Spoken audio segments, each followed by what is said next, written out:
Hey everybody, welcome to another episode of Reviewing Comics with me, your host, Alexander Turbin. Today we're going to be going over Billy Wen, Private Eye. I think it's Billy Wen. I'm pretty sure that's how you pronounce it.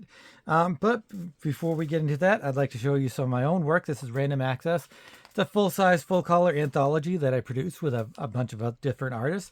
And this issue has me, Astor D, Jeremy Duncan, Gwedick, Jamie Barrows, Doug Roberts, Grimm, with a cover by Paul Courtjohn. And so there's lots of really fantastic artists. You can get this at patreon.com/Alex Turbin, which is $3 a month for 20 pages of color art and a full comic book. Just $3. So you can get it that way, or you can go to our website, comicscreatorsmarketplace.com, and that has a whole bunch of different artists and writers and all kinds of cool stuff. And so I always appreciate all of the support that you give us. So let's get into Billy Yen, Private Eye. I've never heard from this. I got this back in the day and I read it. I actually have 2 issues. I think I have 2 and 3. And I did enjoy it. This came out in 1988, and I did enjoy it at the time. And I just read it, and I enjoyed it again. It's kind of a little bit of a weird little thing, and but let's just jump into it and not have any kind of preamble or anything. It does tell you, it does have a pre what happened before little thing here, but it also has a what happened before in the actual pages. So I'm not entirely sure why they did that, and also why did they leave all this positive, negative space kind of stuff. This could have just been bigger and covered this whole thing, and you wouldn't have to squint to read it. I really enjoyed this cover.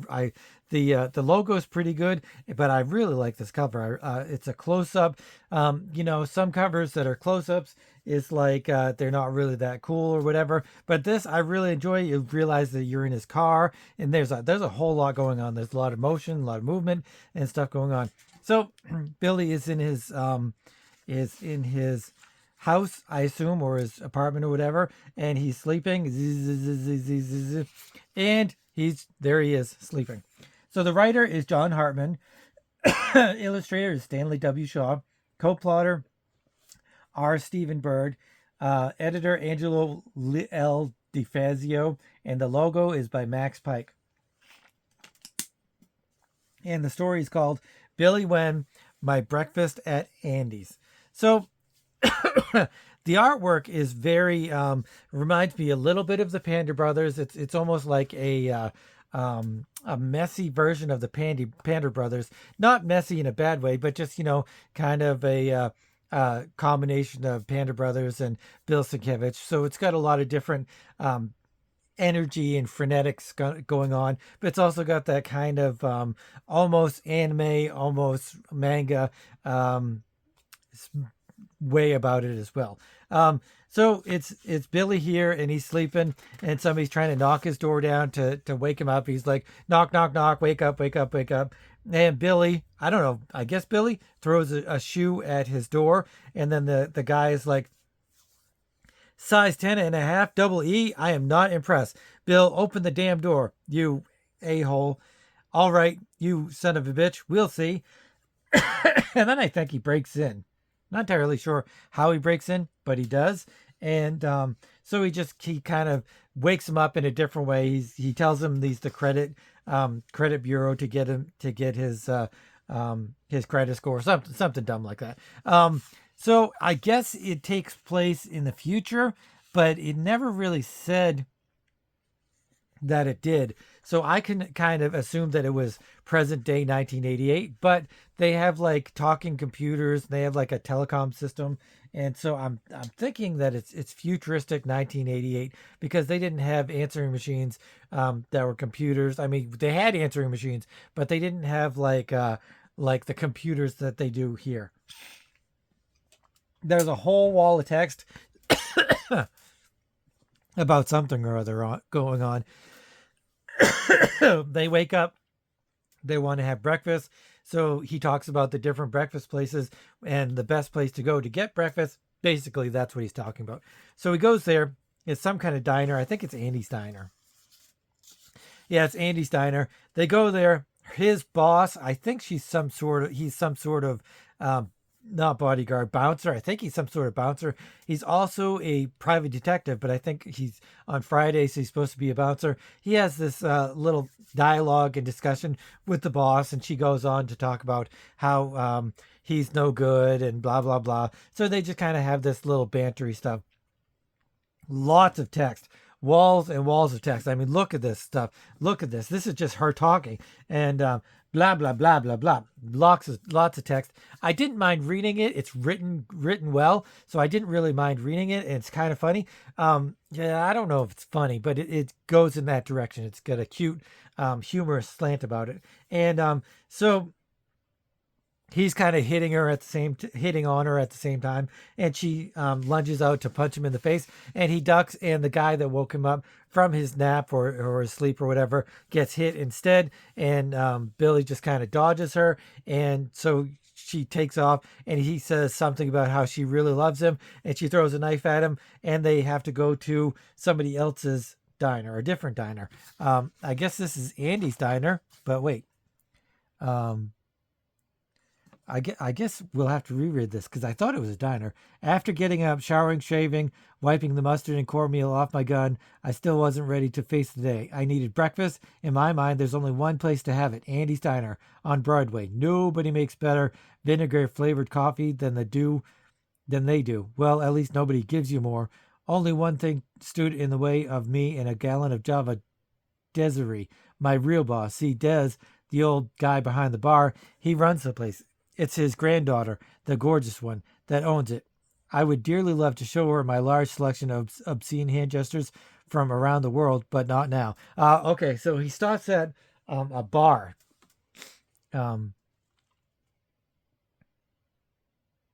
Des. I don't know what they don't call it. They don't actually give it a name. But that's Desiree. And they have a bar. She has a bar and blah, blah, blah. He was a bouncer. So he stops at the job first and then they go to Andy's Diner. Okay, now we got that straight. They're sitting down at Andy's Diner. There's a whole bunch of stuff going on here. The waitress, who's like an old-timey waitress, is talking about how they always get the same thing. They named one of the dishes after Billy, blah, blah, blah. She says that you look different. What happened that makes you look so different? So then he goes into this huge explanation of what happened in the last issue. I will read this for you. You lucky dogs. Well, I got this case, see? And there was this bum, only he wasn't really a bum. He was some sort of philanthropist to the homeless or something, who wandered around with masses of swag that he wanted to lay off on me. He wanted me to find out what was happening to his derelict friends. So after this weird encounter in Baffert's, I don't know what Baffert's is, I went down to Pioneer Square where I ran across this very interesting character who calls himself the Prince of the Square. He chased me down an elevator shaft, and the next thing I know, I woke up to this humongous slug about to do a protoplasm number on me. Then this guy named Delacroix calls the critter off and takes me to his lab. There I find out that the bum, remember him? He was really a former partner of his who screwed him over. Unfortunately, I also found out that the bench warmers who had turned up missing lately weren't just fading away. This Delacroix had been using them for some sort of genetic experiment, which was killing them to death. He threw me in the cooler in the underground. Beep, Tiger, and Jones came and busted me out. Beep, I think Beep is his buddy, his friend here. Bruno, that was the giant slug, started to attack them, but Jones had figured his number and had Tiger bring huge bag of salt down with him. Tiger hit him with the Mortons and turned old Bruno into mollusk pate. So I guess that's what happened in the last issue, the first issue. Then the waitress and everybody there like, we don't believe you, that's a dumb story. And then it kind of gets interesting because until then I was kind of lost as to what was going on. I did read that, but I was like, not really all that interested. Didn't really think it was all that cool or whatever. So then he kind of takes off, and I'll read this too. First up, finding that stupid bastard Marky who got me into this. I'd heard from from Jones that a bum matching Marky's description had been seen panhandling in Pioneer Square, so we went back to there against my better judgment. I'd had some bad times there recently with all that weird stuff with that big, ugly something or other. So he does find the guy, or he finds a guy, and then talks to him about being a bum and who he is and stuff. I guess that is him. I can't remember if that's him or not. No, it's not him. So he's talking to some homeless person, and the homeless person gets all pissed off, and a cop comes along, and they have this little interaction or whatever. But then this other guy who looks like a bum or whatever, he's like, hey, that's him. So then they have this discussion about what's going on, and it's really, he has a chip, a computer chip that can basically do anything. It can hack into anything. It can really mess things up for whatever that you want to break into, or it can give you all kinds of money or whatever. So he decides to give him the chip, or Billy pulls out his gun and he's like, pay me the money you owe me. And he also, I don't think he asked for the chip. I don't know. Yeah, I guess he does give him the chip, and Billy's like, now give me the money. But the guy's like, you heard me. You got the chip. Now you can crack any computer system in the world. You're rich and I'm free. Nice trade. Bye. So he just like gives him the chip and takes off.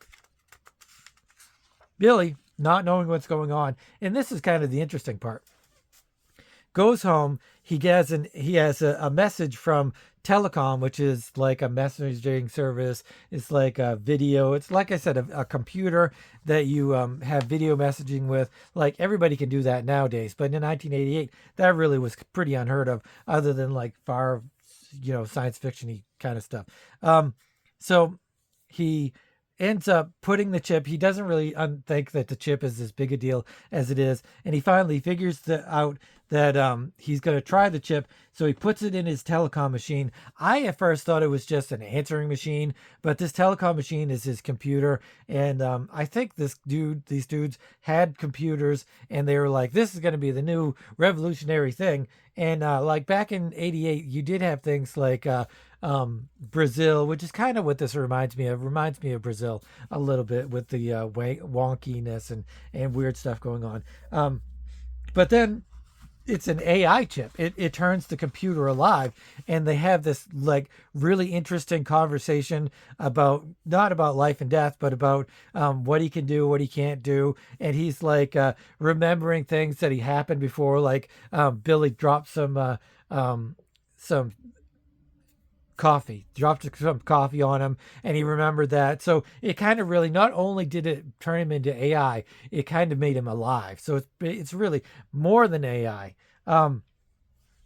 Billy threatens to shoot him. I mean, he tries to pull the chip out. He doesn't like that this computer's alive, tries to pull it out, but the computer zaps him. So he's like, I'm going to get this out of you one way or another. So he pulls his gun on him and is going to shoot him. And that is when the computer says, I can wipe out all of your credit history. I can get you all kinds of money. I can do all this kind of stuff for you. And they kind of come up with a truce. And so he's like, okay. So then another message comes up on the computer, and it's the partner of the homeless person that gave him the chip. And so he says, give me the chip and I'll give you a bunch of money. So this is another funny part. So Billy doesn't want to, but he's like, okay, I'll give you the chip. You give me a whole bunch of money, which I think he wasn't ever planning on giving him the chip, because it's already burned onto this telecom machine, which is, he gave himself a name. I can't remember what the name of it was. But so that's what the telecom machine says. It's burned. It's like integrated into a systems. There's no getting it out without, destroying the chip and everything. They decide to meet someplace, but Billy calls some of his friends beforehand to kind of be there in case something bad happens. Billy meets up with the guy. He gives him a case, which I think he thinks is going to be the chip or something. And the guy gives him the money, and he only gives him $5,000, which is really bizarre. Like, you've got an earth-shattering chip, and you're going to give him $5,000. That's kind of dumb. So they have this weird racist conversation about whether he's Vietnamese or Chinese or Vietnamese or Chinese or whatever. So it kind of goes off like that, which I mean, it wasn't really that big of a deal back in '88, but they've got some stuff in here that really wouldn't fly nowadays. Um, he thinks he has the chip, but he doesn't really. So he gives him the money. He's going to take off, but then he is going to be run over or something by the bad guy, or he pulls a gun. What's he do? All right, he takes off, but Billy, he doesn't have the chip. I don't understand. Gives him the money. I don't know why he says cheater. Oh, now Bruno, you may kill him. What? Hey, and then this is Bruno, who is somebody. I don't know. We'll get to this confusing part in a little bit. But a car smashes into him, I guess, or something. He hops in a car, chasing the bad guy. I'm not entirely sure. It's not really all that. It's not really all that concise as to what exactly is happening, whether he's chasing him or being chased by the guy. There's a nice little car chase scene. I say nice little, but I'm not really into it. I don't think it's that great. He flips over. All right, so he is chasing him. Only I'm a little bit confused. I'm more than a little bit confused. The partner is upside down. He gets the money back. But then somebody comes along. Bruno, I guess this is Bruno, or is this another homeless person? And he's like, "Give me the case." I think it's the henchman of this guy, the partner, but I'm not entirely sure. But he's like gonna slice and dice him. He threatens to stick him with his knife and all that stuff. But the guys that Billy called earlier, they finally show up and they open the case and there's $5,000 in there, and they're like, "Hey, you owe this for back pay and all of this other stuff." Billy's like, "Fine, go ahead and take it. I don't care." And then they have some sort of, ending scene where they make a little joke about something. I don't know. It's kind of dumb. But so the writing I did enjoy. There's too much. The exposition is too much. The narration is too much. The dialogue is too much. Like there are in comic books, you do want to have a good amount of writing. If it's so sparse that it's just kind of boring and all you see is the pictures and it can be a little confusing and stuff. But these characters, especially her whole wall of dialogue, it's like, why have all that in there? It's going to lose people. Even me. I mean, I'm all about reading the comics that you have, not skipping over any of the dialogue or narration or anything. You've got to read all of this stuff.